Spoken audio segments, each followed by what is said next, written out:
नमस्कार, आपके साथ मैं हूं दीपिका शर्मा और आप देख रहे हैं क्राइम तक। हिमानी नरवाल केस में कई बड़े बड़े अपडेट सामने आए हैं, जिसमें अब आरोपी को गिरफ्तार कर लिया गया है। यानी जिसने हिमानी की हत्या की थी उसे गिरफ्तार कर लिया गया है। उसका नाम सचिन है।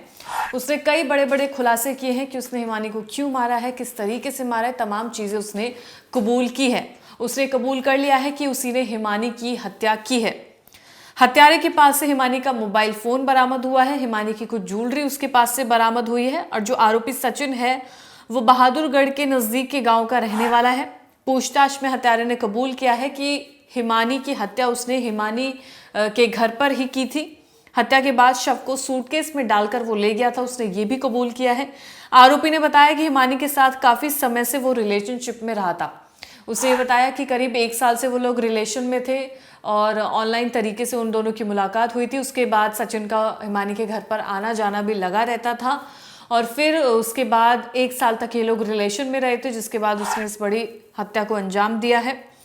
आरोपी ने खुद को हिमानी का बॉयफ्रेंड बताया है। उसने ब्लैकमेल किए जाने का दावा किया है, यानी कि हिमानी ने उसको ब्लैकमेल किया है, ये उसने दावा किया है। आरोपी ने कहा कि वो हिमानी को काफ़ी पैसे दे चुका था और वो बार बार उससे ज़्यादा पैसों की डिमांड कर रही थी। ये उसने एक बड़ा रीज़न बताया है कि वो उससे लगातार पैसों की डिमांड कर रही थी, उसे ब्लैकमेल करने की कोशिश कर रही थी, जिसके बाद से उसने ये बड़ा कदम उठाया है। उसने ये भी बताया कि हिमानी की हत्या उसने मोबाइल चार्जर के तार से उसका गला घोट के की है और उसके बाद उसको सूटकेस में डाल दिया गया। और ये जो आरोपी है जिसका नाम सचिन है वो मोबाइल एसेसरीज की दुकान चलाता है। फिलहाल सांपला पुलिस ने उसे अपनी गिरफ्त में ले लिया है। 30 साल की इसकी उम्र है, जिसे गिरफ्तार कर लिया गया है। अब आपको ये बताते हैं कि परिवार का, यानी कि हिमानी के परिवार ने क्या कुछ बताया और उनका क्या कुछ कहना है। तो हिमानी के एक भाई ने बताया कि साल 2011 में एक भाई का शव बोरे में मिला था और अब बहन का शव सूटकेस में मिला है और काफी समय बीत गया है और ये लोग न्याय मिलने की बात कर रहे हैं। कह रहे हैं कि उनकी बहन को न्याय मिलना चाहिए, उनके भाई को न्याय नहीं मिला है, लेकिन अब हिमानी को न्याय मिलना चाहिए। इसीलिए पुलिस से, अधिकारियों से लगातार ये गुहार लगाई जा रही है।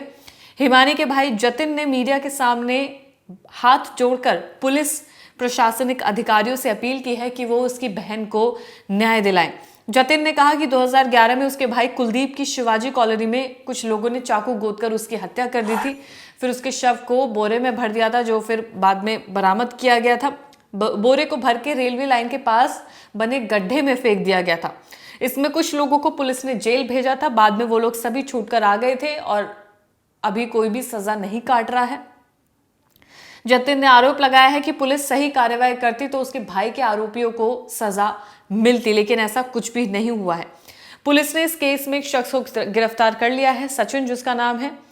इस बारे में उम्मीद नहीं है कि उनको न्याय मिल पाएगा। ये हिमानी के भाई के शब्द हैं, जतिन के शब्द हैं कि उसे यही उम्मीद है कि आरोपी को तो पकड़ लिया है पर शायद उसे भी सजा ना मिले और उनको न्याय ना मिल पाए। मीडिया के सामने अधिकारियों से अपील की है कि उनकी बहन को न्याय दिलाया जाए और आरोपी को सजा दिलाई जाए। कांग्रेस कार्यकर्ता हिमानी नरवाल का शव जिस सूटकेस में मिला था वो उसी का सूटकेस निकला, यानी कि उसी के सूटकेस के अंदर उसे रख दिया गया था। इस बात का दावा हिमानी की मां सविता और भाई जतिन ने किया है। उन्होंने कहा कि सूटकेस देखने के बाद वो अपने घर गए थे।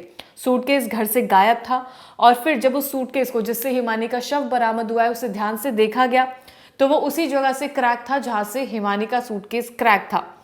जब भी हिमानी ज्यादा कपड़े लेकर जाती थी तो उसी का इस्तेमाल करती थी। अब हिमानी के सूटकेस की पहचान होने के बाद दो थ्योरी पुलिस के सामने आई थी। पहली थ्योरी यही थी कि हिमानी की हत्या उसके घर में ही की गई है और हत्या करके शव को बाहर ले जाने के लिए सूटकेस से बेहतर कोई भी ऑप्शन नहीं था। दूसरी थ्योरी ये थी कि आरोपी के साथ हिमानी जहां शादी के कार्यक्रम में जाने के लिए कहकर गई थी, वहां पर जाते जाते कुछ विवाद हुआ। उसके बाद गला घोटकर उसे मार दिया गया और फिर सूटकेस में शव डालकर उसे सांपला बस अड्डे के पास फेंक दिया गया। तो अब क्योंकि आरोपी को गिरफ्तार कर लिया गया है तो थ्योरी पूरी तरह से साफ हो चुकी है, जहां पर आरोपी ने खुद ये कबूल किया है कि उसने हिमानी के घर पर उसकी हत्या की थी। उसके बाद उसे सूटकेस में डाल दिया गया और फिर उसे फेंका गया। जो सचिन है, जो कहता है कि वो उसका बॉयफ्रेंड है, 1 साल से रिलेशनशिप में थे, उसका ये दावा है कि उसकी गर्लफ्रेंड यानी कि हिमानी ने उसको काफ़ी ज़्यादा ब्लैकमेल किया। पैसों के लिए उसे लगातार ब्लैकमेल किया गया। वो उसे लगातार पैसे दिया करता था, लेकिन उसकी डिमांड काफ़ी ज़्यादा बढ़ती जा रही थी। इस वजह से वो उससे पैसे और ज़्यादा मांग रही थी, जिस वजह से दोनों के बीच में विवाद था। क्या ये सचिन सच बोल रहा है, क्या कुछ छुपाने की कोशिश कर रहा है, ये भी कुछ भी साफ नहीं कहा जा सकता है। लेकिन हाँ, उसने ये ज़रूर कबूल कर लिया है कि उसी ने हिमानी की हत्या की थी, और किस तरीके से हत्या की गई वो भी उसने कबूल किया है। सूटकेस में डाला ये भी उसने कबूल किया है। 1 साल से रिलेशन में थे ये उसने कबूलनामा किया है। उसको जान से मारा है ये उसने कबूलनामा किया है। हिमानी के परिवार की अब यही दरख्वास्त है कि हिमानी के आरोपी को कड़ी से कड़ी सजा दी जाए। पुलिस से, अधिकारियों से, प्रशासन से हिमानी के भाई जतिन ने और उसकी मां ने यही गुहार लगाई है कि हिमानी के आरोपी को जल्द से जल्द सजा दी जाए। क्राइम तक की पूरी टीम इस केस पर लगी हुई है। कोई भी लेटेस्ट अपडेट आएगा तो क्राइम तक आपको देता रहेगा। धन्यवाद।